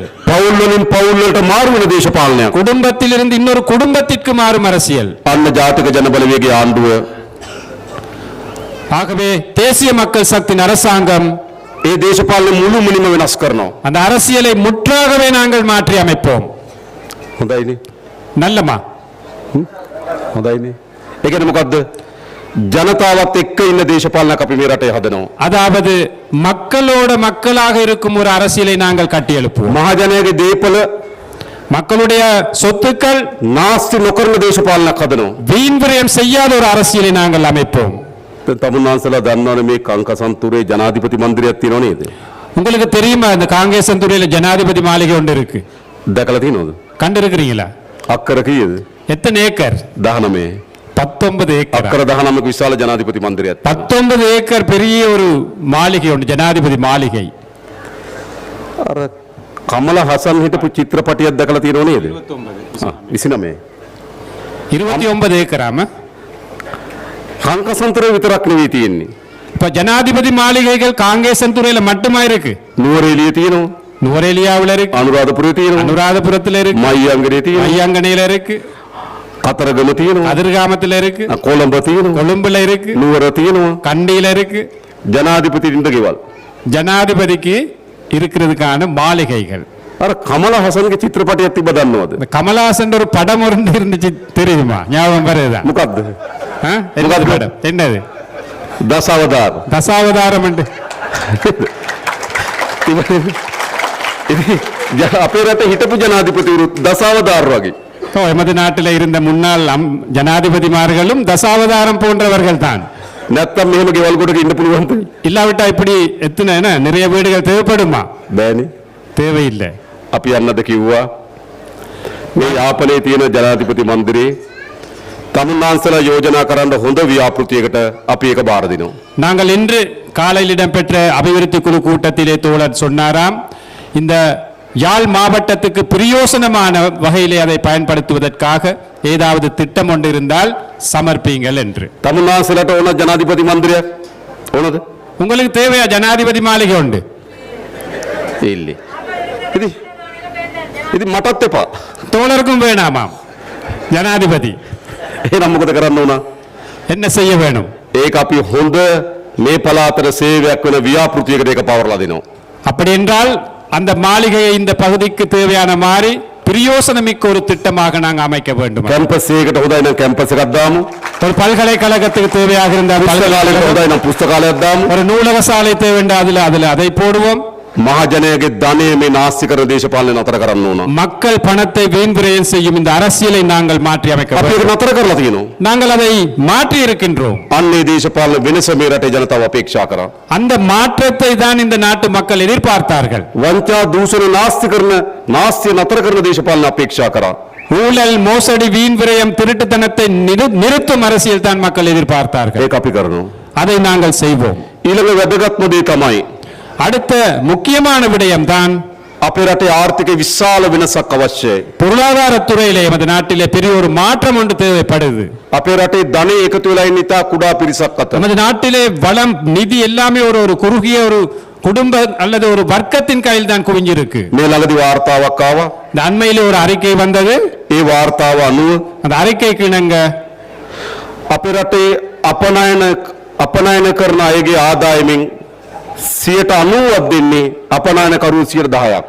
நமது நாட்டிலே ஏற்றுமதி செய்யும் நபர்கள் மத்தியிலே 90% வருமானம் ஒரு 10% நபர்கள் அந்த குடும்பங்களிலே தான் தங்கி இருக்காம். ඒ කියන්නේ මේ ආර්ථිකේ කුඩා කට්ටියක් අතර එක ගොනු වෙලා තියෙනවා, සංකීර්ණ වෙලා තියෙනවා. அதாவது இந்த நாட்டின் பொருளாதாரம் ஒரு குறுகிய வட்டத்துக்குள்ள ஒரு கொஞ்சம் பேருடைய கையில இருக்கு. ගම්වල ජනතාව දුප්පත් භාවයෙන් පෙළෙනවා. கிராம மட்டத்தில் எடுத்த மக்கள் கஷ்டத்தில் வாழ்கிறார்கள். බෙහෙත් ටිකක් ගන්න විදියක් නැහැ. மருந்தெடுக்க வசதி இல்ல, ගෙයක් හදා ගන්න විදියක් නැහැ. வீட்டை கட்ட முடியாது, දරුවන්ට උගන්වන්න විදියක් பிள்ளைகளை නැහැ. படிக்க வைக்க පිරිසිදු ආහාර වේලක් නැහැ. ஒரு சுத்தமான சோறு அல்லது அந்த சாப்பாடு வசதி இல்ல. ජනතාව විශාල දුප්පත් භාවයට පත් වෙලා තිබෙනවා. மக்கள் பாரிய அளவிலே கஷ்டங்களுக்கு முகம் கொடுத்து வருகிறார். ධනෙ ඉතා කුඩා පිරිසක් මත සංකීර්ණ වෙලා තියෙනවා. ஆனால் நிதி ஒரு கொஞ்சம் பேருடைய கையில தங்கி இருக்கு. අපේ අපේක්ෂාව මොකද්ද? எமது எதிர்பார்ப்பு என்ன? මෙන්න මේ ආර්ථිකේ ගමට ගෙන එන්න ඕන අපේ අපේක්ෂාව. ஆகவே இந்த பொருளாதாரத்தை கிராம மட்டத்திற்கே கொண்டு வரணும். ප්‍රධාන අරමුණක අපි ඉන්නවා. பிரதானமான ஒரு குறிக்கோள்ல நாங்க இருக்கின்றோம். මේ රටේ දුප්පත් භාවය ඉවත් කරන්න ඕන. இந்த நாட்டிலே வறுமையை நாங்கள் ஒழித்து கட்டணும். අවශ්‍ය නේද? தேவையா? දුප්පත් භාවය තුරන් කරන්න. வறுமை இல்லாம ஆக்கலோணுமா வேண்டாமா? ඒක අපේ ප්‍රධාන සැලසුමක්. ஆகவே அது எமது பிரதானமான ஒரு திட்டம். දුප්පත් භාවය තුරන් කරනකොට ප්‍රධාන දේ දරුවන්ට අධ්‍යාපනය. இந்த வறுமையை ஒழித்து கட்டும் போது அதன் பிரதானமான ஒரு விடயம்தான் இந்த பிள்ளைகளுடைய கல்வியை மேம்படுத்தணும். දරුවා හොඳට ඉගෙන ගත්තොත්, கல்வியை பிள்ளை நல்லா கல்வி கற்றுக்கொண்டால், හොඳ ආදායමත් සහිත රස්සාවක් කරොත්, நல்ல வருமானமுடைய ஒரு தொழிலை செய்தால், දැනුමනු ව්‍යාපාරයක් කරොත්, அல்லது அந்த அறிவுக்கேற்ப ஒரு வியாபாரத்தை செய்தால், පවුලම දුප්පත් භාවයෙන් ගොඩ එනවා. அந்த குடும்பமே வறுமையிலிருந்து மீளலாம். ඒ නිසා අපේ ප්‍රමුඛතම දේ අධ්‍යාපනය, ග්‍රාමීය දුප්පත් භාවය තුරන් කරන්න. ஆகவே அது முக்கியமான விடயம் கல்வித்துறையை மேம்படுத்துவது, கிராமிய வறுமை ஒழித்து கட்ட இருக்கும் ஒரு வழிகள். විශේෂයෙන්ම අපි விசேடமாக நாங்கள் පාසල් පොත් උපකරණ මිලදී ගන්න බැරි දරුවන්ට රුපියල් 6000ක දීමනාවක් දෙන්න තීරණය කරා. பாடசாலை உபகரணங்கள், கோப்பி புத்தகங்களை வாங்க முடியாத குடும்பங்களுக்கு, அந்த குடும்ப பிள்ளைகளுக்கு 6000 ரூபாய் காசு நாங்கள் ஒதுக்கப்பட்டிருக்கின்றோம். ළමයි 300ක් අඩු සියලු පාසල් වලට ඒ දීමනාව ලැබෙනවා. 300ஐ விட குறைந்த பாடசாலைகள் உள்ள மாணவர்கள் உள்ள பாடசாலைகள் அனைத்து பிள்ளைகளுக்கும் அந்த காசு கிடைக்கும். අස්වැසුම ලබන පවුල් වල හැම දරුවෙකුට මේ දීමනාව දෙනවා. அஸ்வசம உங்க நலன்புரி அந்த கொடுப்பனவு கிடைக்கும். அனைத்து குடும்பங்களுக்கும் அந்த 6000 ரூபாய் கொடுப்பனவு ඒ கிடைக்கும். දරුවන්ට උගන්වන්න ඕන. ஏன் நாங்கள் கல்வி கற்க வைக்கணும் பிள்ளை? චීන රජය අපිත් එක්ක එකඟතාවයකට අවිල්ලා තියෙනවා. சீன அரசாங்கம் எங்களோட உடன்பாட்டுக்கு வந்திருக்கிறார்கள். සියලුම නිල ඇඳුම් ලබන අවුරුද්දෙත් අපිට නොමිලේ ලබා දෙන්න. அனைத்து பிள்ளைகளுக்கும் தேவையான சீருடைகள் இலவசமாக அவர்கள் வழங்குவார்கள் என்று அடுத்த வருஷத்தில் දරුවන්ට උගන්වන්න ඕන.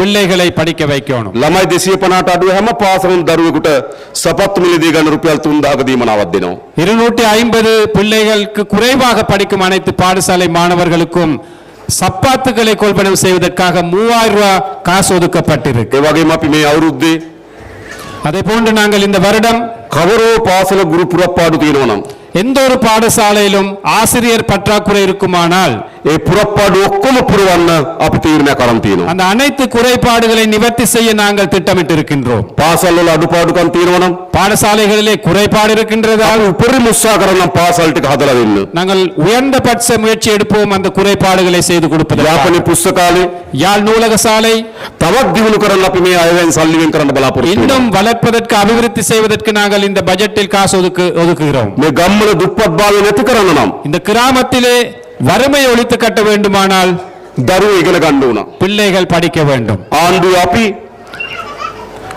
අපි அரசாங்கத்தில் நாங்கள் දරුවන්ට උගන්වන්න උපරිම සහාය දෙන්නම්.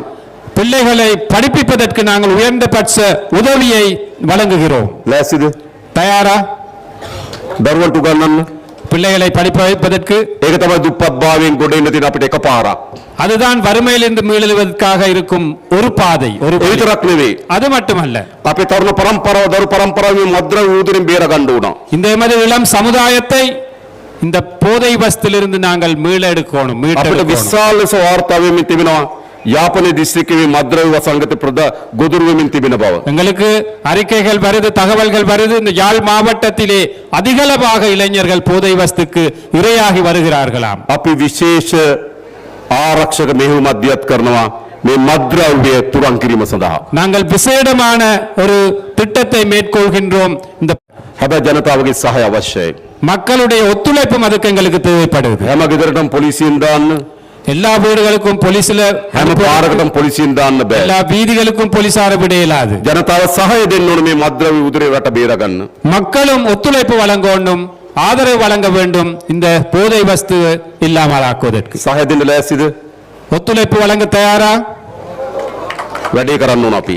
ரைட், நாங்கள் அப்ப அந்த பணியை ඒ மேற்கொள்கின்றோம். විතරක් නෙවෙයි. அது மட்டுமல்ல, අපේ දරුවන්ට හොඳ රස්සා ටිකක් අපි ඇති කරන්න ඕන. நமது இளம் சமுதாயத்துக்கு சிறப்பான தொழில் வாய்ப்புகளை பெற்றுக் கொடுக்கிறோம். රජයේ රැකියාව වගේම அரச துறையிலே தொழில் வாய்ப்புகளையும் පෞද්ගලික අංශ රැකියාව උත්පාදනය කරන්නත් බලාපොරොත්තු වෙනවා. தனியார் துறையிலே தொழில் வாய்ப்புகளை ஏற்படுத்தும் நாங்கள் எதிர்பார்க்கின்றோம். අපි සැලසුම් කරලා තියෙනවා. நாங்கள் திட்டமிட்டிருக்கிறோம். රාජ්‍ය සේවයේ அரச துறையில் 30000කට ආසන්න පුරප්පාඩු ප්‍රමාණයක් අපි හඳුනාගෙන තිබෙනවා. 30,000க்கும் மேற்பட்ட வெற்றிடங்களை நாங்கள் இப்ப இனம் கண்டிருக்கின்றோம். ඒ අත්‍යවශ්‍ය පුරප්පාඩු පුරවන්න අපි බලාපොරොත්තු அந்த වෙනවා. அத்தியாவசிய வெற்றிடங்களை நிரப்புவதற்கு நாங்கள் எதிர்பார்க்கின்றோம். ඒදී විශේෂයෙන්ම පොලිසිය அது விசேடமாக போலீஸ் துறை, காவல்துறை අපි 2000කට වඩා වැඩි පිරිසක් මේ අවුරුදු පොලිසියට බඳව ගන්න බලාපොරොත්තු වෙනවා. 2000க்கும் மேற்பட்டவர்களை வருடம் நாங்கள் போலீஸ் துறைக்கு நாங்கள் இணைப்பதற்கு எதிர்பார்க்கிறோம். සාමය ආරක්ෂා කරන්න, அமைதியை பாதுகாப்பதற்கு, ප්‍රදේශ මද්ද්‍රව්‍ය විදුලින් තුරන් කරන්න போதை வஸ்திலிருந்து பிரதேசத்தை மீட்டெடுப்பதற்கு පොලිසියට විශාල කාර්යභාරයක් තිබෙනවා. போலீசாருக்கு விசேடமாக பொறுப்பு இருக்கின்றது. හැබැයි අපි දැකලා තියෙන දේ තමයි ஆனால் நாங்கள் கண்கூடாக காண்றோம், දෙමළ භාෂාව කතා කරන පොලිසියට බඳින ටිකක් අකමැති වගේ තියෙනවා. தமிழ் இளைஞர்கள் போலீசில் இணைப்பதற்கு சற்று விருப்பமில்லாத மாதிரி விளங்குது. ඒ නිසා අපි කියන්නේ පොලිසියට ඔයගොල්ලෝගේ දරුවෝ ටිකක් එවන්න. ஆகவே நாங்கள் உங்களிடம் கோருகின்றோம், போலீஸ் துறையிலே இணையுங்கள் என்று. ඒ භාෂාවෙන් කතා කරන නිලධාරීන් අවශ්‍යයි පොලිසියට. ஏனென்றால் உங்களுடைய மொழியிலே, தாய்மொழியிலே கதைக்கும் போலீசார் எங்களுக்கு தேவைப்படுகின்றது. එතන රස්සා ප්‍රමාණයක් ඇති වෙනවා. அதில் தொழில் வாய்ப்புகள் கிடைக்கும் ஒரு அளவு. ඒ වගේම තව අපි විශේෂ කර්මාන්තපුර 3ක් ආරම්භ කරන්න බලාපොරොත්තු වෙන මේ උතුරේ. அதே போன்று இந்த வடமாகாணத்திலே விசேடமான பொருளாதார மையங்கள் 3ஐ அமைப்பதை நாங்கள் எதிர்பார்க்கிறோம். காங்கேசன்துறை, பரந்தன், පරන්තන් මාන්කුලම් மாங்குளம். මේ ස්ථාන තුනේ අපි අලුත් කර්මාන්තපුර 3ක් ඉදි කරනවා. காங்கேசன்துறை, பரந்தன், மாங்குளத்தில் புதிதாக 3 தொழில் மையங்களை ஏற்படுத்த நாங்கள் எதிர்பார்க்கின்றோம். ඒ කර්මාන්තපුර පාරවල් ටික හදන්න, විදුලිය දෙන්න, ජල සැපයීම දෙන්න මේ අයවැයෙන් අපි මුදල් වෙන් කරන්න බලාපොරොත්තු වෙනවා. அதற்கு தேவையான பாதைகள் அமைப்பதற்கு, நீர் வசதிகளை செய்து கொடுப்பதற்கு, மின்சார வசதிகளை செய்து கொடுப்பதற்கு இந்த வரவு செலவு திட்டத்திலே நாங்கள் நிதி ஒதுக்குகிறோம். විශේෂයෙන්ම තමුන්නාසලා ඥාති විශාල ප්‍රමාණයක් විදේශගතව ජීවත් වෙනවා. விசேடமாக உங்களது உற்றார் உறவினர்கள் நிறைய பேர் வெளிநாடுகளிலே தொழில் செய்கின்றனர். ඒගොල්ලන්ට අපි ආරාධනා කරනවා මෙම කර්මාන්තපුරවල ආයෝජනය කරන්න ඉන්න කියලා. அவர்களை நாங்கள் கோருகின்றோம், இங்கு வருகை தந்து அந்த மையங்களுடன் முதலீடுகளை செய்து ஒத்துழைப்பு வழங்கும்படி. අපි ඔක්කොම එකතු වෙන්න ඕන මේ රට හදන්න.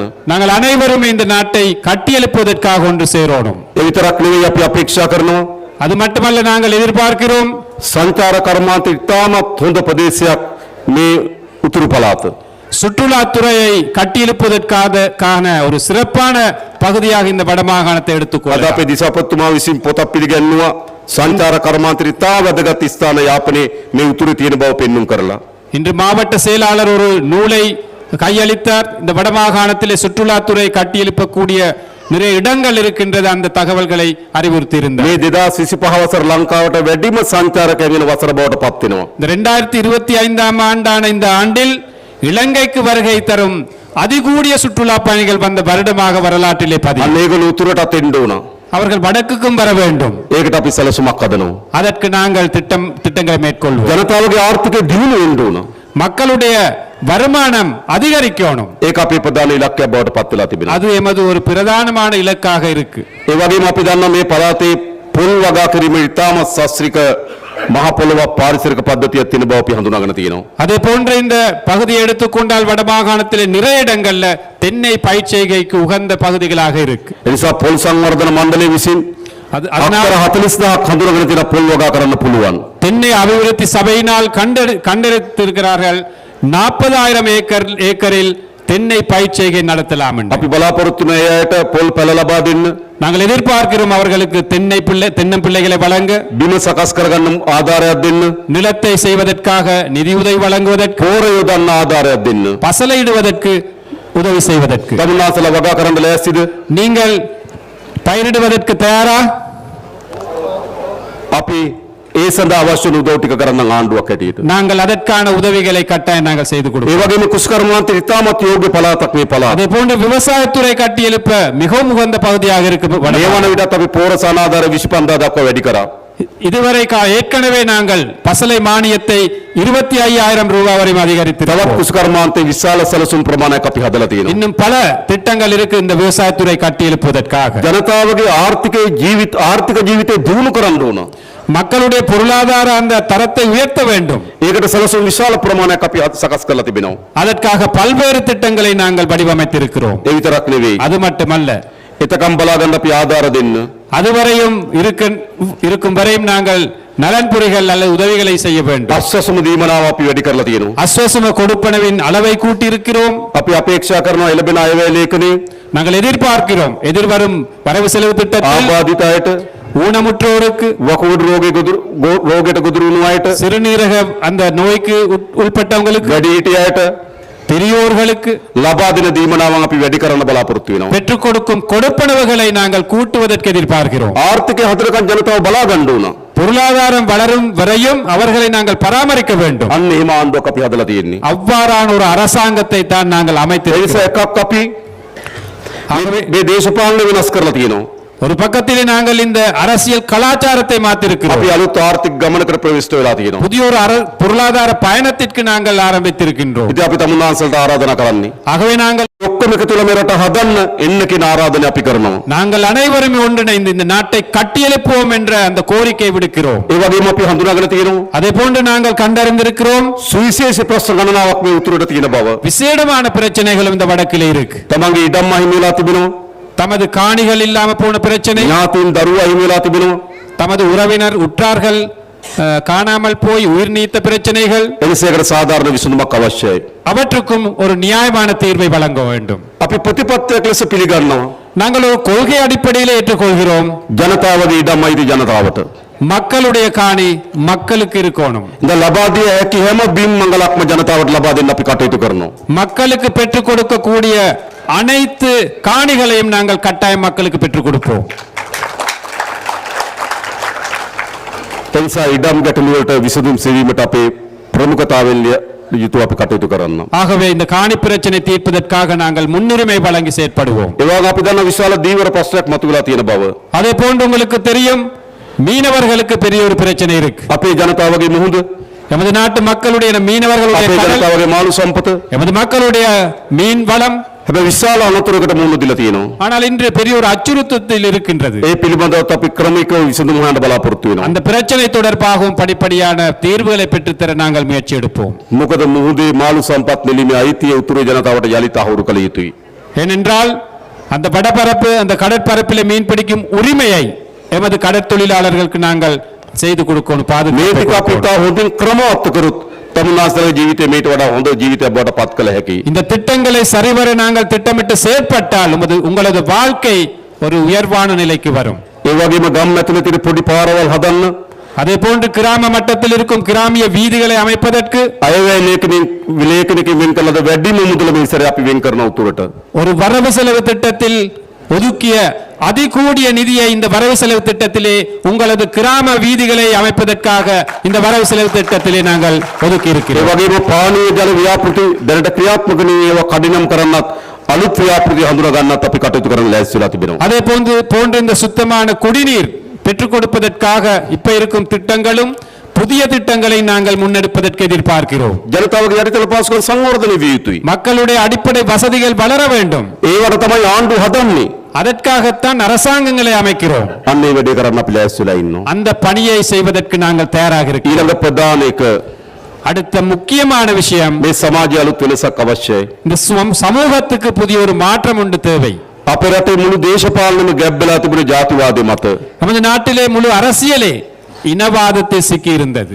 බලය ලබා ගන්න ජාතිවාදය වපුරනවා. அதிகாரத்தை பெற்றுக்கொள்வதற்காக இனவாதத்தை தூவினார்கள். බලය ආරක්ෂා කරගන්න ජාතිවාදය වපුරනවා. அதிகாரத்தை தக்க வச்சுக் கொள்வதற்கும் இனவாதத்தை අපි தூவினார்கள். තමුන්නාන්සල දෙක සහතිකයක් දෙන්නම්. நாங்கள் உங்களுக்கு ஒரு உறுதியை வழங்குகிறோம். කුමන වර්ගයේ හෝ ජාතිවාදයකට எந்த ஒரு இனவாதத்திற்கும் ආය ලංකාවේ ඉඩක් දෙන්නේ නැහැ. இலங்கையில் ஒருபோதும் இடமில்லை. ජාතිවාද පරාජයට පත් කළ යුතුයි. இனவாதத்தை தோற்கடிக்க வேண்டும். ජනතාවට ජාතිවාදය ඕනද? மக்களுக்கு இனவாதம் வேண்டுமா? ජනතාවට ඕනද? மக்களுக்கு வேண்டுமா இனவாதம்? ජාතිවාදය? வேண்டாம். ආගම්වාදය? மதவாதம் வேண்டாம். අවශ්‍ය නැනේ. தேவையில்லை. නේද? හැබැයි ජනතාවට ජාතිවාදය ඕනේ එපා වුණාට දේශපාලකයට ජාතිවාදය ඕනේ වෙලා තියෙනවා. மக்களுக்கு இனவாதம் தேவையில்லாவிட்டாலும் அரசியல் தலைவர்களுக்கு தேவையாக இருக்கு.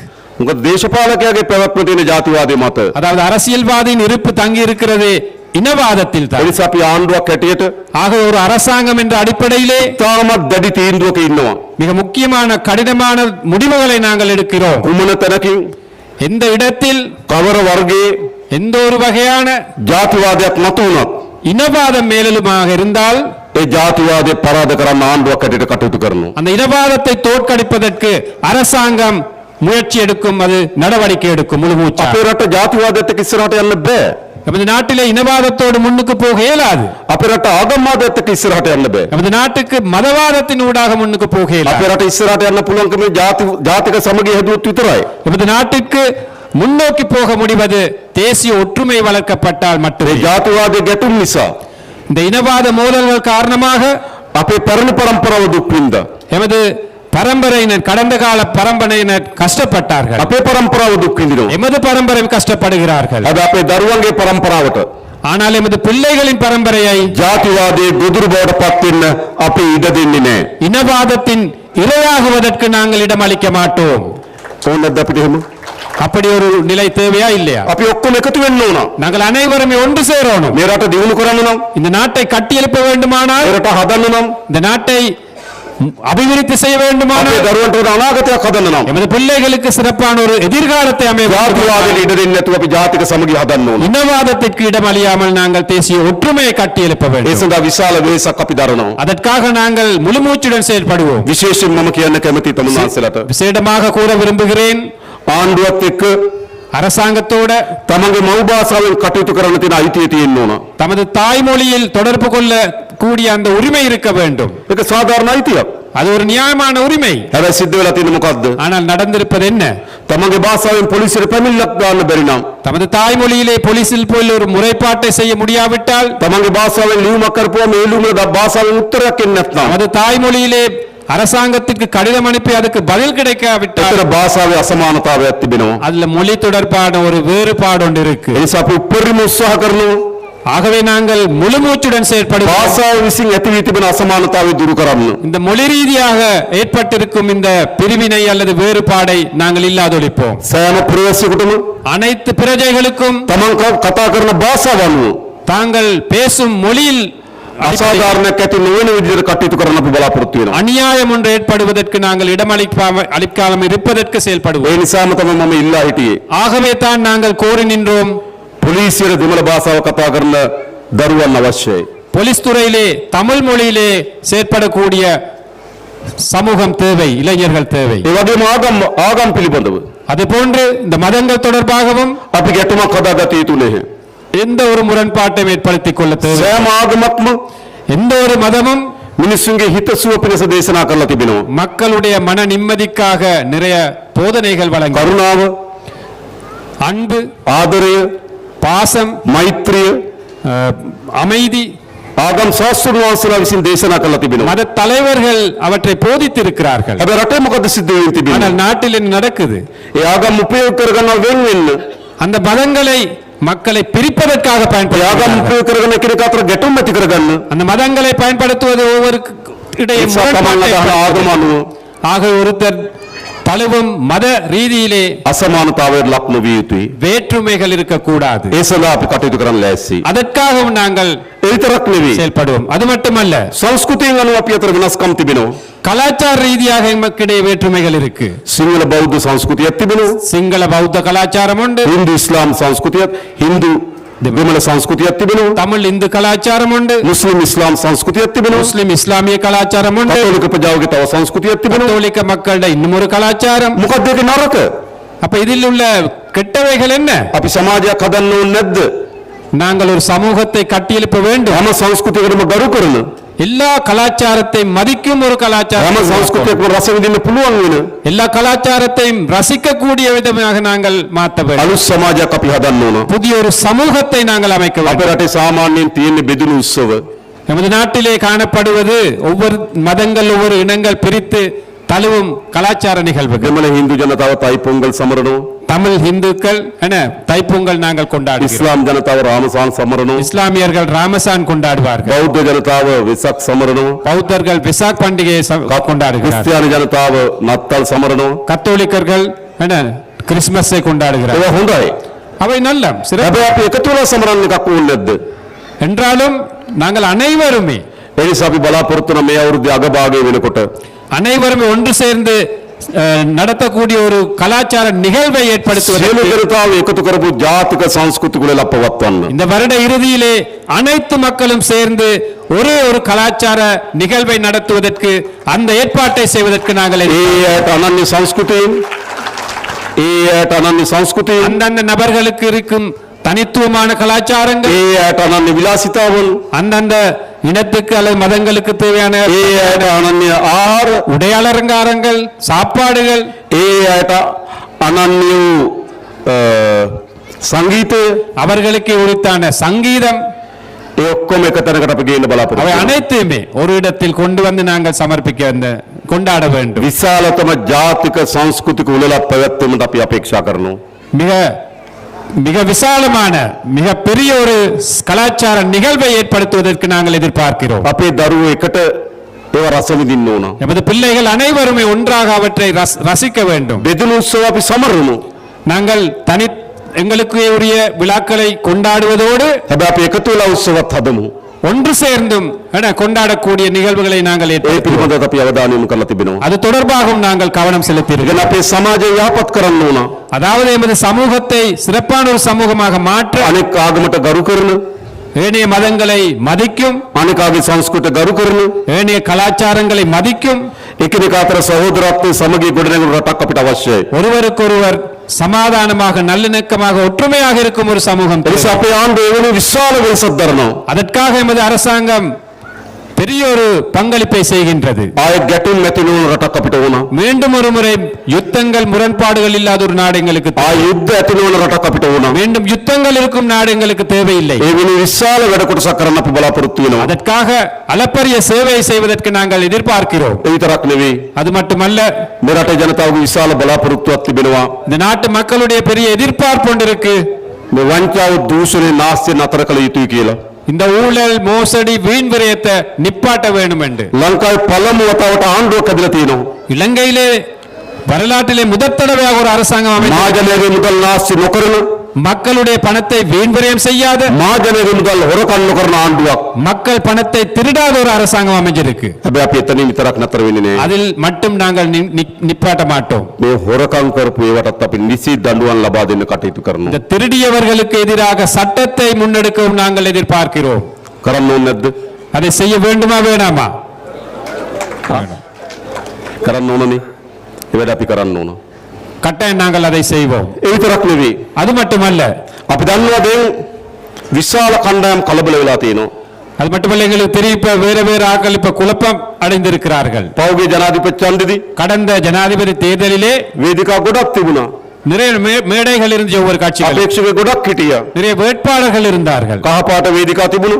மஞ்சள் நிறத்துல இருந்துச்சு කොළ மேடைகள், පාට වේදිකා තිබුණා. பச்சை கலர்ல மேடைகள் இருந்துச்சு, කුරහම් පාට වේදිකා තිබුණා. மண்ணிறத்துல மேடைகள் இருந்துச்சு. දැන් මොකද වෙන්නේ තිබෙන්නේ? இப்ப என்ன நடக்குது? ඒ බෙදිලා හිටපු අය அவ்வாறு பிரிந்திருந்த நபர்கள் දැන් එකතු වෙන්න පටන් අරන් තියෙනවා. ஒன்று சேர ஆரம்பித்திருக்கிறார்கள். මොකට විරුද්ධවද? எதற்காக? වංචා දූෂණය නතර කරනවට විරුද්ධව. ஊழல் மோசடியை இல்லாமல் ஆக்குவதற்கு எதிராக அவர்கள், වංචනිකයන් දූෂිතව නීති ක්‍රියාත්මක කරනවට විරුද්ධව. ஊழல் மோசடியாளர்களுக்கு சட்டத்தை நடைமுறைப்படுத்துவதற்கு எதிராக அவர்கள், මේ රටේ නීතිය සහිත රටක් බවට පත් කරනවට විරුද්ධව. இந்த நாட்டை சட்ட ரீதியான சட்டத்தை மதிக்கும் நாடு வளர்றதுக்கு எதிராக இருக்கின்றார்கள். හැබැයි අපිට විශාල විශ්වාසයක් තිබෙනවා. ஆகவே எங்களுக்கு பெரிய ஒரு நம்பிக்கை இருக்கு. උඩෝය නායකයයි කියා ගන්න එකතු වුණාට மேல்மட்டத்திலே தலைவர்கள் என்று கூறுபவர்கள் ஒன்று சேர்ந்தாலும் ජනතාව එකතු වෙන්නේ නැහැ. மக்கள் அவர்களோடு ஒன்று சேர மாட்டார்கள். අපි මීට සුවල්ප මොහොතකට කලින් நாங்கள் சற்று முன் වැලිවැටිතුරු විශාල රැස්වීමක් තිබ්බා. கல்வெட்டுத்துறையிலே மிகப்பெரிய ஒரு கூட்டத்தை நடத்தினோம். දහස් ගණනක් පිරිස සහභාගී වෙලා අපිට ශක්තිය ලබා දීලා තියෙනවා. ஆயிரக்கணக்கான நபர்கள் கலந்து கொண்டு எங்களுக்கு பெரிய சக்தியை வழங்கினார்கள். මෙතනත් එහෙමයි. இங்கும் அப்படித்தான். අපේ සහෝදරවරු, நமது தோழர்கள், සහෝදරියන්, சகோதரிகள், අම්මලා, தாய்மார்கள், තාත්තලා தந்தைமார்கள், මේක තුල තියන්නේ ஏன் இவ்வாறு நாங்கள் ஒன்று கூடி இருக்கிறோம்? කුමක් වෙනුවෙන්ද? எதற்காக? මේ ආරම්භ කරපු ගමන இந்த ஆரம்பித்த பயணத்தை ජයග්‍රහණය සඳහා මේ වීමේ අපේක්ෂාව නිසා බලාපොරොත්තු වෙන්නේ. வெற்றி வரை கொண்டு செல்லும் அந்த எதிர்பார்ப்போடு தான் நாங்கள் இருக்கிறோம். එහෙම නේද? அப்படித்தானே? මේක අපි අතරමඟ අත්හරිනවද? நாங்கள் இடையில இதை நிறுத்துவோமா? නෑ, මතක තබා ගන්න. இல்லை.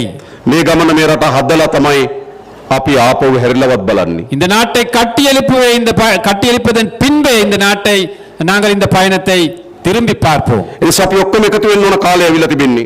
ஆகவே நாங்கள் அனைவருமே ஒன்று சேர வேண்டிய காலகட்டம் இது. මේ ගමන ආපහු හරවන්න දෙන්න බෑ. இந்த பயணத்தை திருப்புவதற்கு ஒருத்தருக்கும் இடமளிக்க கூடாது. ආපහු හරවන්න ගන්න සියලු ප්‍රයත්න අපි පරාද කරනවා. திருப்புவதற்காக எடுக்கும் எல்லா முயற்சிகளை நாங்கள் අපි தோற்கடிப்போம். ඔක්කොම එකතු වෙමු. நாங்கள் அனைவருமே ஒன்று சேருவோம். මේ රට වඩාත් හොඳ රටක් බවට පත් කරමු. இந்த நாட்டை சிறப்பானதொரு நாடாக අපේ அமைப்போம். රටේ ජනතාවගේ ජීවිත මේට වඩා හොඳ ජීවිතයක් බවට පත් කරමු. எமது நாட்டு மக்களுடைய வாழ்க்கை சிறப்பானதாக அமைய நாங்கள் முயற்சி எடுப்போம். ගැටුම්කාරීත්ව නැති රටක් හදමු. முரண்பாடுகள் இல்லாத ஒரு நாட்டை அமைப்போம். උඩ ඉන්න දේශපාලකයන් මහ පොළොවට බස්සමු. மேல் மட்டத்தில் இருக்கும் அரசியல்வாதிகளை நாங்கள் கீழே இறக்குவோம். ජනතාවත් එක්ක එකට ගැටලා වැඩ කරන නායකයෝ හදමු. மக்களுடன் மக்களாக இருக்கும் தலைவர்களை நாங்கள் அமைப்போம். ඒක තමයි අපේ රට දියුණු කරන්න තියෙන මාවත. அதுதான் நமது நாட்டை கட்டியெழுப்ப. අන්න ඒ වෙනුවෙන් අපි හැමදෙනාම එකතු වෙමු. ஆகவே அதற்காக நாங்கள் அனைவரும் ஒன்று ඒ වෙනුවෙන් අපි சேருவோம். හැමදෙනාම ඉස්සරහට එන්න කියලා මම ආරාධනා කරනවා. ஆகவே அனைவருமே அந்த பயணத்திற்காக முன்வாருங்கள் என்று විශේෂයෙන්ම அழைக்கிறேன். අපි අද යාපනයේ සම්බන්ධීකරණ කමිටුව පැවැත්තුවා. விசேடமாக எமது யாழ் மாவட்ட ஒருங்கிணைப்பு குழுவை கூட்டினோம். තීන්දුව తీරන ගණනාවක් ගත්තා. பல முடிவுகளை அதில் எடுத்தோம். අපි අලුතෙන් නේද මෙහින් පාස්පෝර්ට් නිකුත් කරන්න කාර්යාලයක් ඉතා ඉක්මනින්ම පටන් ගන්න අපි තීරණය කරා. இந்த வட மாகாணத்திலே யாழ்ப்பாணத்திலே உங்களுடைய பாஸ்போர்ட் எடுக்கும் வசதி ஏற்படுத்தும் காரியாலயம் ஒன்று நாங்கள் சத்தியம் துரிதமாக நாங்கள் நிலைநாட்டுவோம். සතියක් දෙකකින් කරන්න පුළුවන්. ஒரு 2-3 கிழமைக்குள்ள அதை செய்ய முடியும் என்று எதிர்பார்க்கிறேன். ඒ වගේම දුම්රිය වාර ගන්න අපි වැඩි කරා. அதே போன்று இந்த புகையிரத போக்குவரத்தை அதிகரிச்சிருக்கின்றோம். අදර ආරම්භ කරනවා නැවත තැපල් කෝච්චි දුවන්න. இன்று இரவு மீண்டும் தபால் அந்த புகையிரதம் பயணம் ஆரம்பிக்கும். අදර ආරම්භ කරනවා. හොඳයි. இன்று இரவு තව බස් රථ ප්‍රමාණයක් අපි අලුත් වැඩියා කරලා දෙන්න බලාපොරොත්තු වෙනවා. இன்னும் பல பஸ் வண்டிகளை பேருந்துகளை நாங்கள் திருத்தும் வேலைகளை ඒ ஆரம்பிச்சிருக்கிறோம். වගේම ග්‍රාමීය පාරවල් හදන්න මුදල් වෙන් කරන්න අපි அதே එකතු වෙනවා. போன்று கிராமிய பாதைகள் புனரமைப்பதற்கு புதிதாக அமைப்பதற்கு நிதி ஒதுக்கி ඉඩම් කොටු ටික විසඳන්න අපි එකඟතාවයකට ආවා. காணி பிரச்சனைகளை தீர்க்க நாங்கள் உடன்பாட்டிற்கு வந்திருக்கிறோம். පානීය ජල ව්‍යාපෘති නතර වෙලා තියෙනවා. ඒවා කඩිනමින් යන්නේ නැහැ. ඒවා කඩිනම් කරලා අවසන් කරන්න අපි තීන්දුවකට ආවා. குடிநீர் திட்டங்கள் வேகமாக முன்னெடுத்து செல்லாத குறைபாடுகள் இருக்கு. அவற்றை வேகப்படுத்துவதற்காக நாங்கள் ඒ නිසා අපි முடிவெடுத்தோம். තීන්දුව රැසක් කරන් තියෙනවා. ஆகவே பல்வேறு முடிவுகளை நாங்கள் எடுத்தோம். අපි අපිට මුන්නාසලට කියන්නේ නෙවෙයි. நாங்கள் உங்களுக்கு சொல்ல மாட்டோம் මාස කිහිපයකින් අවුරුද්දකින් මේ ප්‍රශ්න ඔක්කොම විසඳයි කියලා. ஒரு சில மாதத்தில் அல்லது ஒரு வருடத்தில் இந்த அனைத்து பிரச்சனை தீர்ப்போம் என்று நாங்கள் கூறவில்லை. දශක ගණනාවක් ඇති කරපු ප්‍රශ්න, பல தசாப்தங்களாக ஏற்படுத்திய பிரச்சனைகள், තෙල් ගේන සල්ලි නැතුව, எரிபொருள் இறக்குமதி செய்ய காசு இல்லாமல், ஔෂධ ගේන සල්ලி නැතුව, மருந்து இறக்குமதி செய்ய காசு இல்லாமல், ණය ගෙවා ගන්න බැරුව ඩොලර් නැතුව, கடன் வழங்குவதற்கு டாலர் இல்லாமல், ඊට අවුරුදු දෙකකට විතර කලින් කඩාවට්ටපු රටක්. ஒரு 2-3 வருடங்களுக்கு முதல்ல எல்லாமே நெருக்கடியான நிலையில் இருந்த ඒ ஒரு නිසා நாடு. පියවරෙන් පියවර අපි ஆகவே படிப்படியாக මේ நாங்கள் රට ගොඩනගනවා. இந்த நாட்டை கட்டியெழுப்புவோம். අපේ දරුවන්ගේ පරම්පරාවට எமது பிள்ளைகளின் எதிர்கால பரம்பரையினரை ආපහු එවැනි ආර්ථික ව්‍යසනයක් ඇති වෙන්න අපි ඉඩ දෙන්නේ නැහැ. அவ்வாறான பொருளாதார நெருக்கடி ஒன்று ஏற்படுவதற்கு நாங்கள் ஒருபோதும் இடமளிக்க மாட்டோம். අන්නේම රටක් ගොඩනැගීමේ අපේක්ෂාවෙන් අපි වැඩ කරනවා. அவ்வாறான ஒரு அரசாங்கத்தை அமைப்பதற்காக நாங்கள் செயல்படுகிறோம். මා හිතනවා විශේෂයෙන් මා හිතනවා ප්‍රධාන වශයෙන් ගත්තොත් මේ උතුරේ ජනතාව நான் நினைக்கிறேன் பிரதானமாக இந்த வடமாகாண மக்கள் ඉතාම ඓතිහාසික තීන්දුවක් ගත්තා. மிகவும் வரலாற்று முக்கியத்துவம் வாய்ந்த முடிவை எடுத்தீர்கள். තමන්ගේ දන්න නායකයෝ හිටියා. நீங்கள் அறிந்த தலைவர்கள் இருந்தார்கள். තමන්ගේ පැරණි පක්ෂ තිබ්බා. தமது பழைய கட்சிகள் இருந்துச்சு. වෙනම රටක් හදලා දෙන්නම් කියලා කෑ ගහපු අය හිටියා. தனியான ஒரு நாட்டை அமைத்து கொடுப்போம் என்று கூறியவர்கள் இருந்தார்கள். තමන්ගේ ඥාතීන් නියෝජනය කරපු පක්ෂ තිබ්බා. அல்லது உற்றார் உறவினர்கள் அந்த கட்சிகள் இருந்தார்கள். හැබැයි ඔක්කොම අත්තරලා ஆனால் அவை அனைத்தையுமே நிராகரித்து விட்டு ජාතික ජන බලවේගය අපේ කෙරේ විශ්වාසය තිබ්බා. தேசிய மக்கள் சக்தி சார்பாக நீங்கள் நம்பினீர்கள். ඒක ඉතාමත් ඓතිහාසික තීන්දුවක්. அது ஒரு வரலாற்று முக்கியத்துவம் வாய்ந்த ஒரு முடிவு. අපි හිතනවා මේ තීන්දුව තමයි நாங்கள் நினைக்கிறோம் அந்த முடிவுதான் අපේ රට අලුත් දිශාවකට හරවන තීන්දුව බවට புதிய ஒரு පත් திருப்பு முனைக்கு கொண்டு போகிறது இந்த நாட்டை. වෙනවා. ඒ නිසා තමුන්නාන්සලා නිර්භීත තීන්දුවක් ගත්තා. ஆகவே நீங்கள் ஒரு துணிச்சலான முடிவு எடுத்தீர்கள். වෙනස් වෙන්න ඕන කියන තීන්දුව ගත්තා. மாற வேண்டும் என்ற முடிவு රට எடுத்தீர்கள். වෙනස් කළ යුතු කියන තීන්දුව நாட்டை ගත්තා. மாற்ற வேண்டும் என்ற முடிவு எடுத்தீர்கள். ජාතිවාද එපා කියන තීන්දුව ගත්තා. இனவாதம் வேண்டாம் என்ற முடிவு எடுத்தீர்கள். රට බෙදලි කැඩලි එපා කියන තීන්දුව நாடு ගත්තා. பிரிய வேண்டாம் என்ற முடிவு எடுத்தீர்கள். මේ රට හදන්න ඕන කියන තීන්දුව ගත්තා. இந்த நாட்டை கட்டியெழுப்ப வேண்டும் என்ற முடிவு දැන් எடுத்தீர்கள். අපිට තියෙන්නේ මොකද්ද?